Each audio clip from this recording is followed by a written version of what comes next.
E aí, quem me conta? O que é um agonista parcial?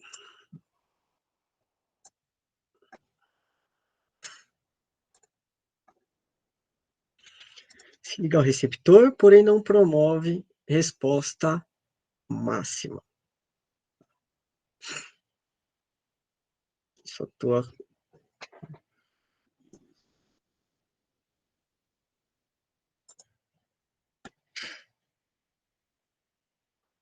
Pode promover resposta antagonista como um agonista competitivo. Muito bem, Matheus. Muito bom. Aquele agonista total, né? Ele vai fazer a resposta máxima quando ele ocupa, né, o receptor. O parcial, ele vai ativar o receptor, mas não consegue fazer essa resposta máxima do sistema. Muito bem colocado. Muito bom. Parabéns. E os agonistas inversos? E muito bem colocado o agonista competitivo também. Vai ganhar um pontinho, Matheus. Pega o pontinho.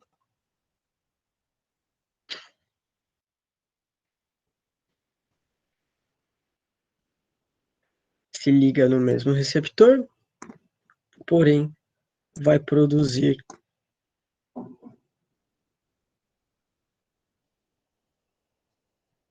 resposta inversa, Milena. Aquele que se liga no mesmo receptor que um agonista, porém induz resposta oposta. Não produz resposta. Ele se liga ao mesmo receptor que o agonista, mas induz respostas opostas. Isso mesmo. Então, ele vai atuar no mesmo receptor, isso mesmo, perfeito, que o agonista, mas a resposta farmacológica que ele vai gerar é uma resposta contrária, uma resposta inversa, né? E se fosse aí um, um antagonista, por exemplo, nessa história, né? Se fosse um antagonista neutro, né? Sem extrapolar para nenhuma outra classe, né? A gente sem nenhum outro revés, a atividade aí, você não ia ter atividade nenhuma acontecendo sem ter a presença aí de um agonista ou um antagonista, né? Então você tem aí, realmente, agonista inverso, é exatamente isso que vocês falaram. Muito bom. E o agonista competitivo? Já deu aí, o Matheus já deu uma brecha aí, né?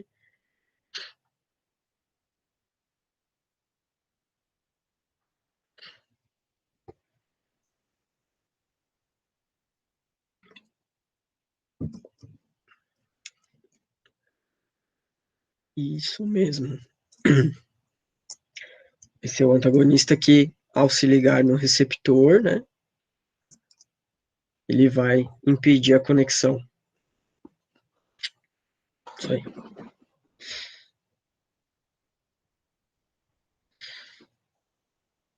Muito bem. Muito bom, meninos. Muito bom. Então, de parabéns. Todo mundo leva pontinho. Divide o pontinho.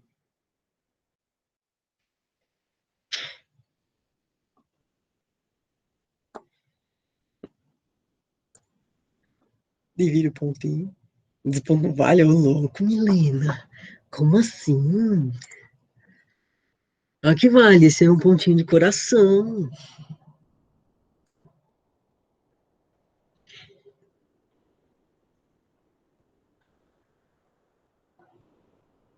Dito aí dos agonistas e antagonistas, vamos pensar então agora na especificidade de resposta, tá?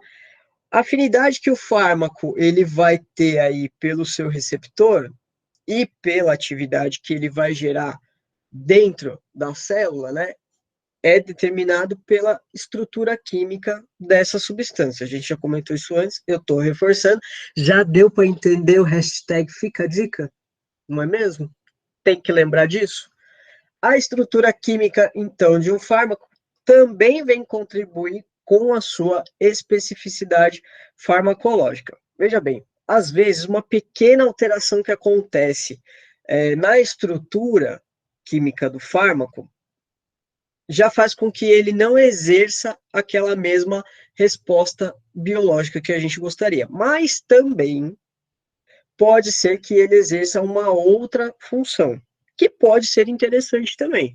E com isso, vocês conseguem também fazer com que novos fármacos sejam aí descobertos, né? E isso também a gente utiliza aí tanto a bioinformática quanto a parte aí de, de estruturas tridimensionais, de desenhos tridimensionais que a gente constrói das moléculas para poder fazer o estudo dessas estruturas químicas, né?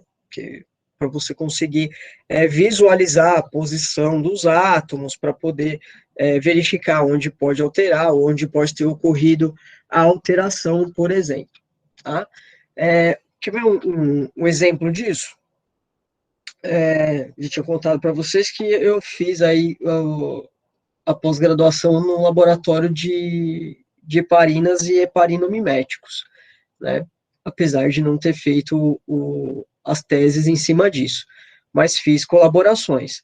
A gente fez aí algumas heparinas que foram desenvolvidas lá, a gente foi mudando, alterando a posição do sulfato na molécula, para ver se a mudança da posição do sulfato na molécula de heparina, que estava sendo ali montada, se isso modificaria a ação de efeito farmacológico dela. Tá? Uma das coisas principais que a gente já entende claramente é que se você tira a sulfatação da heparina, ela perde o efeito. Então, se você arrancar sulfato, os grupamentos de sulfato da heparina, ela perdeu todo o efeito. Agora, dependendo de onde você encaixa o grupamento de sulfato, você pode ter mais resposta ou menos resposta disso. Em função também dessa história da estrutura química, dá para a gente usar a mesma heparina e pensar no seguinte: esse medicamento ele começou como uma heparina de alto peso molecular, que era uma heparina não fracionada, tá? Essa era a heparina que era comercializada, que se tinha alguém com problemas de coagulação, né, com trombo, né, trombose, ia fazer o uso da heparina não fracionada, e que tem ainda no mercado a varfarina, é bastante utilizada, e a partir dessa estrutura da heparina não fracionada, foi se observando o seguinte, que os pacientes que faziam uso dessa estrutura não fracionada, eles tinham alguns efeitos colaterais que passaram a ser aí não muito desejados, né? Então, quando o paciente tinha, por exemplo, algum corte, ele sangrava que tinha que parar no hospital porque ele não conseguia estancar o sangramento. Mal-estar, tinha outros efeitos que não estavam. Valia a pena pelo tratamento, mas se você conseguisse uma alternativa, talvez fosse interessante. O que foi pensado? Foi olhado, então, para aquela heparina não fracionada e dessa heparina montou-se a heparina de baixo peso molecular, que hoje é conhecida, e a mais conhecida delas é a chamada Clexane. Vocês devem ter ouvido aí falar, ou alguém próximo de vocês talvez tenha falado, né, da Clexane. Então, a Clexane ela é um derivado da heparina de alto peso, né, que é a não fracionada. Então, você olha aquela estrutura química completa, e aí você entende que se você fragmentar, você conseguir diminuir o tamanho dela, você tem os mesmos efeitos desejáveis da heparina, só que agora numa molécula que ela tem um baixo peso molecular que não vai gerar tantos efeitos adversos como a anterior e que ela então, melhor para o tratamento. Então daí a gente entende o como que essa estrutura química ela contribui para essa especificidade farmacológica. Então, o compreender a estrutura química do fármaco também permite com que você avance nos estudos para conhecer também novos medicamentos. Então, nem tudo é perdido e nem tudo é ruim nessa história, né? Então, você pode aí ter outros medicamentos que são derivados de um inicial, tá? Um fármaco que vai interagir com um único receptor expresso, né, em poucas células diferenciadas, ele é chamado aí de altamente específico, né? Esse fármaco que é altamente específico, ele gera menos efeitos colaterais, efeitos ubíquos que a gente fala, né? Ele não tem aí ele não atira para todos os lados, né? Ele tem um foco muito específico, tá? Já os fármacos que eles têm aí um receptor que ele é expresso mais, mais liberal, né? Que por todo o organismo, né? Já tem aí receptor para todo lado, eles vão aí produzir efeitos que são mais generalizados, tá? Então as respostas são diferentes, tá? Então você tem os fármacos que são aí altamente específicos, porque eles acessam um tipo de receptor expresso exclusivo para determinadas células, e vocês têm os fármacos que vão ter aí um receptor que ele é expresso em diversos tipos celulares, estão espalhados pelo organismo, e por isso vão acabar gerando um efeito aí generalizado para a ação fisiológica, né? Para ação biológica. Essa imagem aqui está mostrando para vocês justamente a questão da estrutura, tá? E a resposta biológica, tá? Então aqui, ó, vejam bem, aqui são dois fármacos, este e este. E aqui são dois receptores diferentes.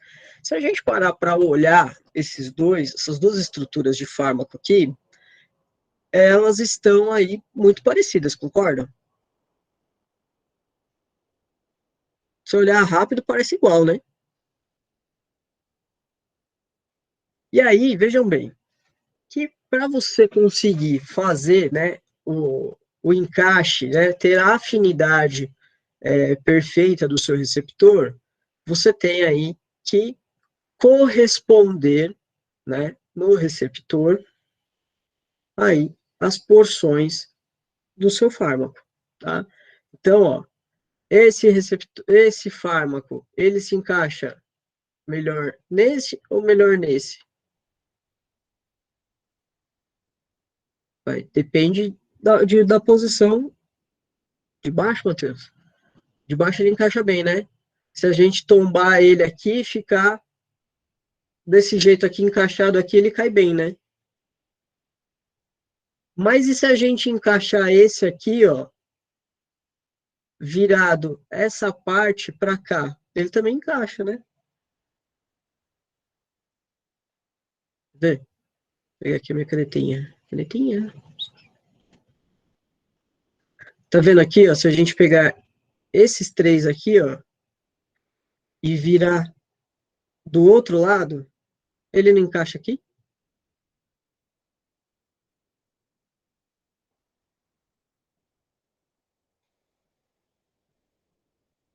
A ponta verde fica pro lado de fora, né?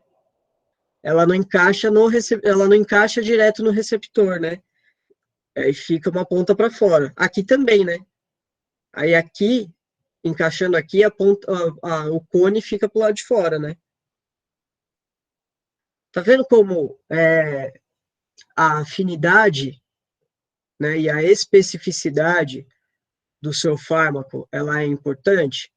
Então, se você tiver um fármaco que ele se encaixa redondinho no receptor, o efeito ele vai ser bem específico. Agora, se você tem aí um fármaco que ele vai conseguir se encaixar em mais receptores, tá?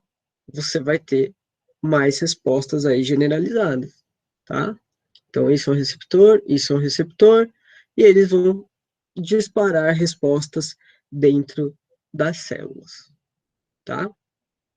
Foi só para ilustrar aí esse encaixe. Então, muitos fármacos que são bem importantes, bem relevantes aí para a prática clínica, apresentam uma especificidade ampla. E dessa forma, você consegue fazer com que eles tenham uma interação com os receptores de diversos tecidos.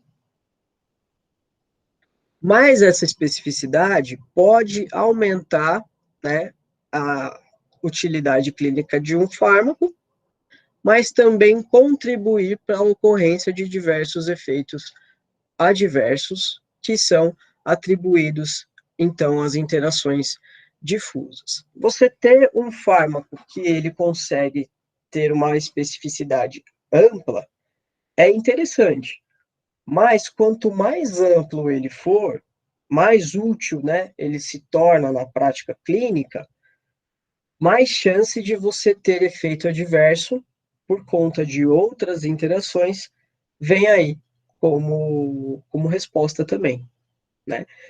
Ônus e bônus, né? Você tem um fármaco que ele consegue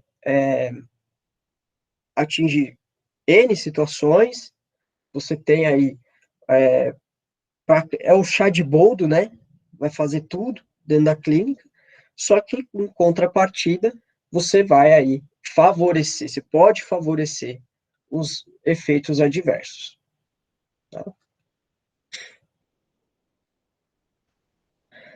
Então, um fármaco, ele pode ter aí diferentes tipos de mecanismo de ação, tá? E esse mecanismo de ação vai depender muito da especificidade do receptor que você está lidando, né, com a especificidade que o fármaco tem afinidade, a expressão desses receptores em cada tecido específico, tá? E como que o fármaco consegue acessar os tecidos-alvo. Além de tudo isso, precisa também ter aí, levar em consideração a concentração do fármaco que se tem nos tecidos, a própria farmacogenética e as interações com outros fármacos também devem ser levadas em consideração. Quando a gente fala, por exemplo, em farmacogenética, existe já uma vertente aí de você conseguir mapear as resistências farmacológicas dos pacientes, né? Então, você faz uma análise aí com material genético, você consegue verificar qual tipo de medicamento cai melhor para aquele paciente. Mas tudo tem um preço, né? Esses testes, por exemplo, eles são feitos para os pacientes que eles são difíceis de tratamento psiquiátrico, por exemplo. Eles têm uma resposta à terapia que é mais complexa, que passam por diversos tipos de tratamento, de organização, né, de tratamento ali, de propostas terapêuticas, mas que eles não conseguem se adaptar. Ou o medicamento não funciona, ou o paciente ele tem um efeito adverso muito acentuado do medicamento. Então, quando começa a combinação, né, dos medicamentos a ficar um pouco mais restrita, ou o médico ele já está ali sondando algum outro tipo de combinação, às vezes ele pode pedir essa avaliação aí de farmacogenética para ver aí quais seriam as combinações possíveis que o paciente faria aí, teria uma melhor resposta, tá? Então, existe, certo? Estrutura e atividade, né? De novo, falando um pouco da estrutura química, né? Se eu não for específica nessa vida, jamais serei, como agora. Afinidade de um fármaco por seu receptor e a atividade intrínseca associados à sua estrutura química. Essa relação é muito específica e as pequenas modificações provocam aí importantes alterações nas propriedades farmacológicas, tá? Então, mudou a forma, é proteína. Imagina a mesma situação da proteína com o fármaco, tá? Lembra lá da bioquímica, a proteína, a estrutura da proteína está relacionada à sua função. Então, a conformação tridimensional da proteína permite com que ela execute determinada função. Quando você promove a desnaturação da proteína ou vai desestabilizando as forças de interação e muda a conformação, por menor que seja, você tem aí uma perda de função. Você muda a função da sua proteína. Isso é fácil da gente perceber, pensando aí nas proteínas, quando a gente fala, por exemplo, da anemia falciforme. A anemia falciforme, na hemoglobina, é trocado um aminoácido, um único aminoácido é trocado na cadeia da hemoglobina e a hemácia, ela assume a forma de foice quando ela encontra baixas concentrações de oxigênio. Basta isso. Foi um aminoácido trocado na história. Aqui, então, vai ser a mesma coisa. Mas essas outras modificações que acontecem, aí você pode ter novos medicamentos sendo criados, né, sendo estudados. Né? Nem tudo está perdido, né? Mas você tem aí, de imediato, uma perda de função. Os tipos de receptores, tá? Temos 4 classes para eles, né, que vão aí resumir a maioria dos receptores que a gente tem no nosso organismo. A gente tem o canal de íons, tá, que também é chamado de receptor ionotrópico, por causa dos íons. O receptor acoplado à proteína G, que é chamado de receptor metabotrópico. Um receptor de proteína quinase e o receptor nuclear. São esses 4 tipos de receptores que nós temos. Então, estão aqui os receptores, tá? Aqui, o ionotrópico, tá? Que ele vai receber aí os íons. Então, tem aqui, ó, a molécula sinalizadora, ela vai se acoplar no receptor, tá? Vai permitir, então, aí passagem de íons que promove aí a polarização, a despolarização ou hiperpolarização, dependendo da situação, que vai gerar os efeitos celulares. Os metabotrópicos, que são os associados à proteína G, a molécula sinalizadora também acopla ao receptor, e aí você tem o deslocamento aí da proteína G, né, da GTP, aí, ou abrindo o canal iônico, para mudar aí a carga da célula, ou ainda atuando em cima de uma enzima como segundos mensageiros, e aí alterando a característica das proteínas aí em função de fosforilação e alterando os efeitos celulares.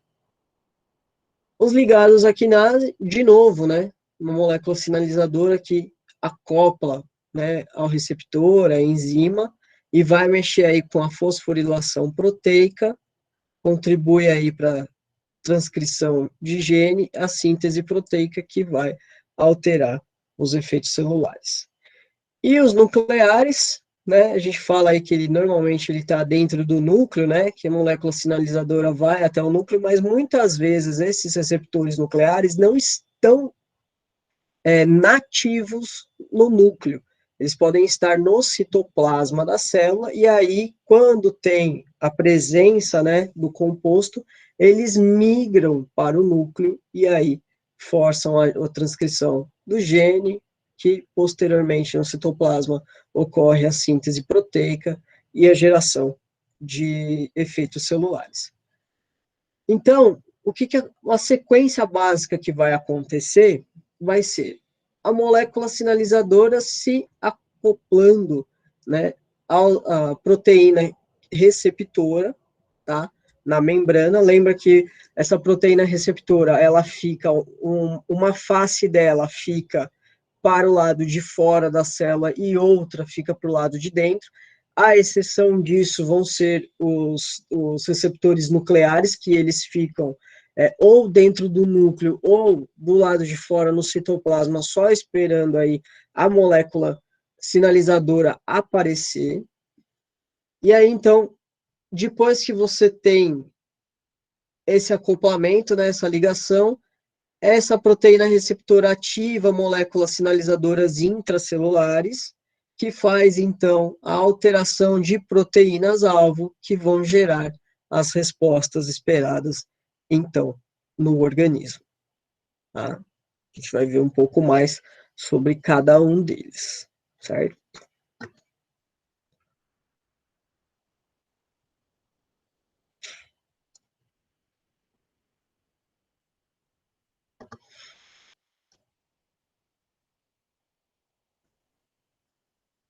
Então, canais iônicos ou receptores chamados de ionotrópicos, tá?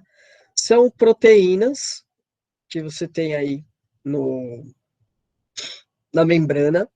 A estrutura dessas proteínas aí é muito semelhante com os canais iônicos que vocês viam na biologia celular, tá? Que tinha aí como se fosse um túnel, né, para passagem aí dos íons, tá? E aí eles têm subunidades para construção desses canais, só que você incorpora nele um sítio de ligação, né, para você conseguir acoplar a molécula sinalizadora, tá? Então, normalmente isso vai existir no domínio extracelular. Então, na porção extracelular da estrutura desse canal iônico, você tem um local aonde fica já preparado para fazer ali a recepção da molécula sinalizadora, tá? Esses receptores, eles são bastante comuns aí para os neurotransmissores rápidos, tá? Tem aí, tipicamente, são os receptores para esses tipos de neurotransmissores. E exemplos desses canais iônicos, né, são os receptores nicotínicos de acetilcolina e também o receptor de GABA-A, tá? As principais funções que a gente tem para esses canais iônicos: fazer neurotransmissão, né? Atuou aí para neurotransmissores, condução cardíaca, tá? Contração muscular e também promovem secreção de substâncias. Tudo isso aqui é o que é disparado a partir desses canais, tá? Então, se você faz ali uma ligação, você pode mexer aqui nessas funções que estão descritas, tá?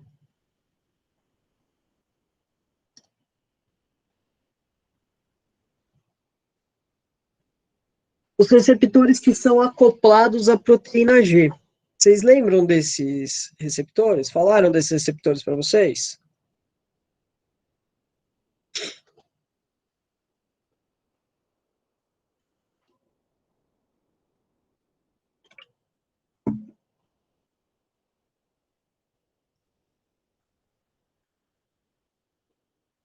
Não, então tá bom. Então é comigo mesmo o assunto.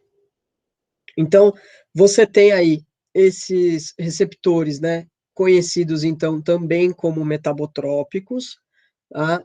E eles consistem então constituem, né, uma cadeia de aminoácido que eles permeiam a membrana por 7 vezes. Assim, professora, alguém vai parar para contar se a cadeia de aminoácido vai fazer ida e volta 7 vezes na membrana? Pois é.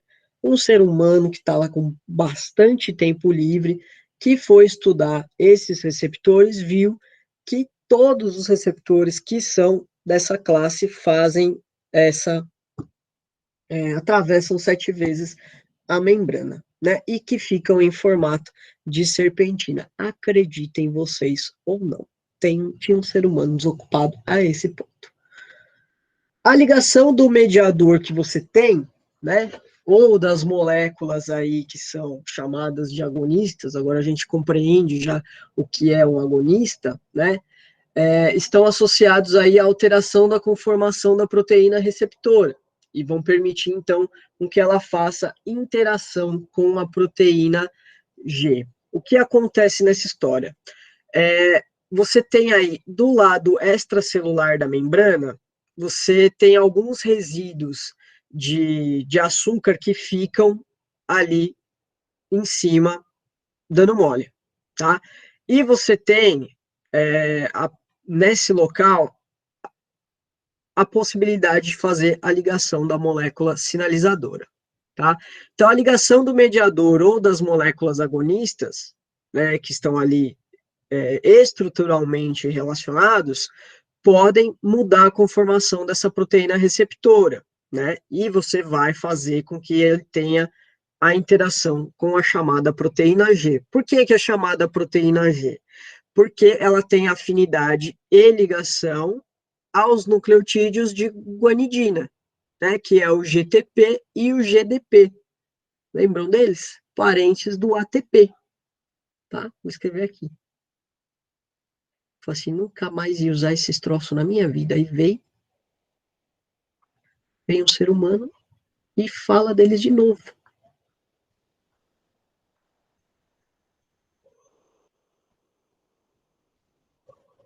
Tá? Então é por isso que são chamados de proteína G. Né? Na face interna da membrana, tem subunidades aí dessa proteína.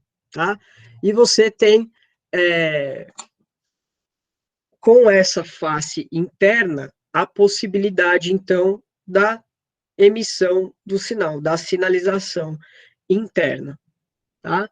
Quando você tem o ligante aí ativando a proteína G, você ativa uma outra proteína que pode ser uma enzima ou um canal iônico, tá? Se for uma enzima, vai atuar então aí como um segundo mensageiro, tá? Se for um canal iônico, vai abrir para a entrada aí de outro íon para poder atuar nos efeitos celulares, tá? Aí, quando você tem a enzima, como segundo mensageiro, também vai ali atuar em cima da proteína. Aonde eu uso, onde eu tenho esses receptores acoplados à proteína G? Tanto você está falando, professora. Você tem ele nos receptores muscarínicos de acetilcolina, tá? O anterior era o nicotínico. Nos receptores adrenérgicos, tá? E nos receptores de quimiocinas, tá? Quando você tem essa proteína na sua forma inativa, né? A face que está voltada para o citoplasma aí do receptor, ela fica ligada aí de forma covalente a uma proteína G, né? Então, quando tem uma ativação, essa subunidade ela já troca o GDP por GTP e fica livre para poder continuar o processo. Eu vou mostrar numa figura para vocês aí para ficar mais fácil de compreender. Tá? Olha só. Aqui começa. Tá? Então tá aqui, ó. O Feliz contou que tem 7 voltas nessa história. Aqui está o receptor. Então aqui fica resíduos de açúcar, tá? E aqui você consegue fazer o encaixe, ó, da substância. No caso aqui a gente está vendo o agonista, tá? E essa proteína aqui é o efetor, tá? Pode ser aí uma enzima, por exemplo. Tá? Se fosse do outro lado aqui, podia ser um canalzinho iônico, tá? Então, olha só. Está aqui todas as subunidades que fazem parte aí desse receptor acoplado à proteína G. Você tem a ligação aí do agonista, você já troca o GDP que está aqui, ele sai, já entra o GTP, porque você vai precisar de energia. Então, olha só, tá aqui meio deslocado, né? Então, ó, entrou o agonista, olha o que acontece. Isso que está deslocado já acopla aqui para o ladinho, ó, já colou. O GDP já saiu, já acoplou o GTP aqui, porque ele vai precisar de energia. Tá? E aí, quando você tem essa situação feita, você vai ativar o efetor. Como? Você vai soltar a porção alfa que está aqui segurando o GTP para ligar no efetor. Aí o efetor fica acordado. Quando ele acorda, tá? Você tem aí o efeito acontecendo. Você dispara a cascata de efeito, tá? Você perde essa proteína? Não, você não perde. Esse receptor ele regenera, né? Você faz uma reconstituição da proteína G, quebra o GTP que está lá, tá? Solta o agonista e volta tudo para o cenário inicial. Tá?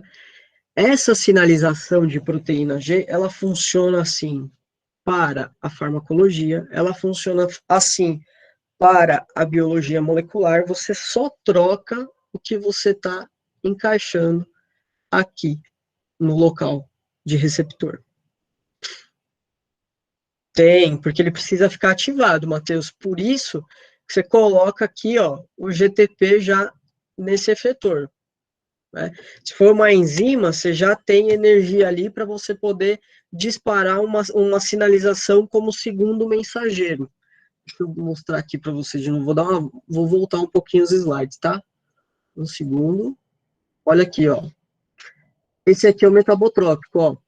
Então, ó, a proteína G aqui, ó, acopla, ó, numa enzima aqui, ó, no seu efetor, ele atua como segundo mensageiro e vai, ó, atuar na fosforilação proteica, tá? E aí você gera os efeitos celulares, né? Então, uma das ações de segundo mensageiro é fosforilar a proteína. Ou você pode liberar cálcio, por exemplo, né? E aí você tem outro efeito celular acontecendo. Ou você pode ter aí uma outra situação que também modifique os efeitos celulares. Vai depender do que você tem aí de agente para poder utilizar.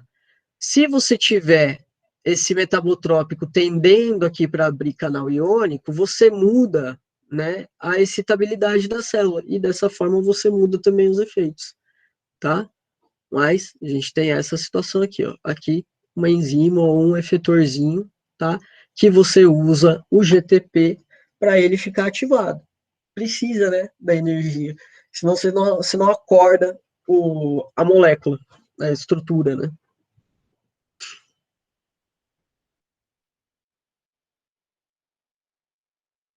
Os receptores, então, ligados à quinase. Vou falar isso aqui, eu deixo um intervalinho aí pra gente, tá? 10 minutinhos. Sei que eu deixei os 15 minutos vocês aí na pesquisa, não deu nem para tomar café, né? Ou água. Os receptores que são ligados à quinase, tá? Eles já são um grupo de receptores que já são aí mais heterogêneos, né? E eles vão responder a mediadores proteicos. Tá? Então, vai ter aí outra proteína aí no meio. Também tem um domínio extracelular que vai aí favorecer a ligação da sua molécula sinalizadora, né? E vai ter um domínio intracelular que vai ser aí uma hélice única que vai atravessar a membrana, tá? Muitos casos que a gente tem é, desses receptores que são ligados à quinase, né, o domínio intracelular, ele tem uma natureza enzimática, então essa porção intracelular já tem aí uma atividade principalmente, tá, de guanilato ciclase, vou escrever aqui para vocês. Essas horas, ninguém merece esse nome, né? Então, vou colocar aqui, ó, enzima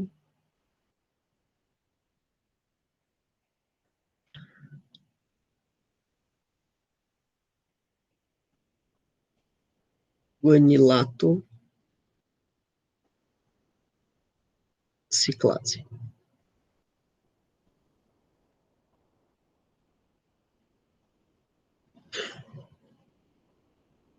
Tá?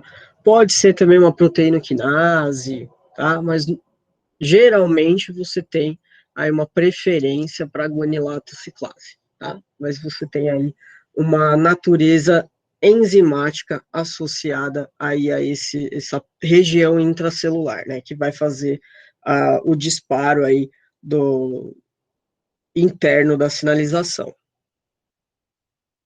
Exemplos que vão atuar aí com esses receptores. Os receptores de insulina são receptores ligados à quinase.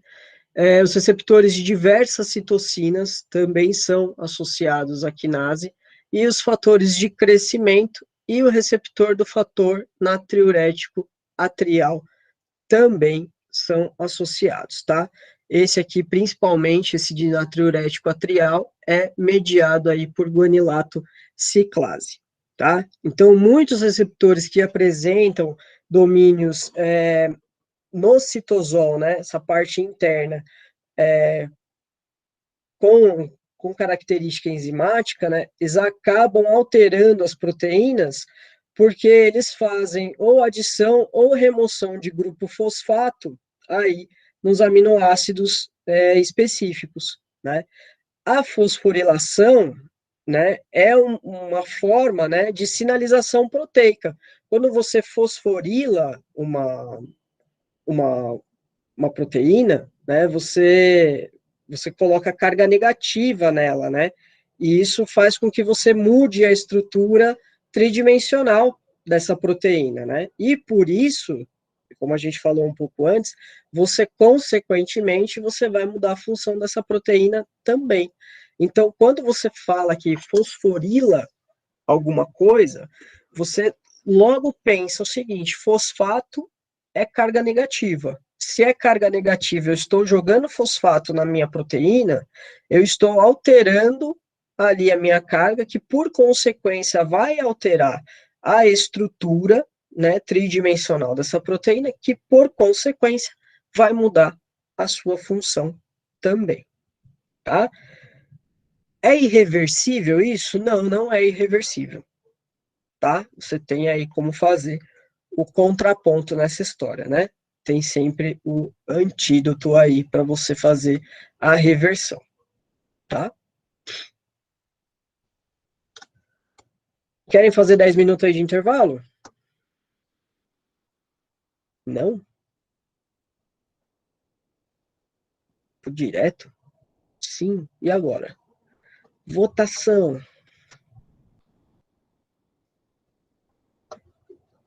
Sim, dois sim, um não. E aí, Milena?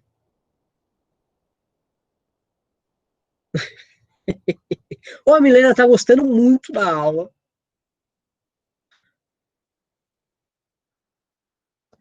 Ou tá querendo me ver longe do negócio mais cedo.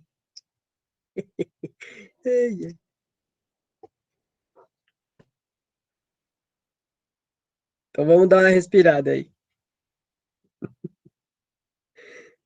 Então vamos dar aí, ó. 9h10, 9h20 a gente volta.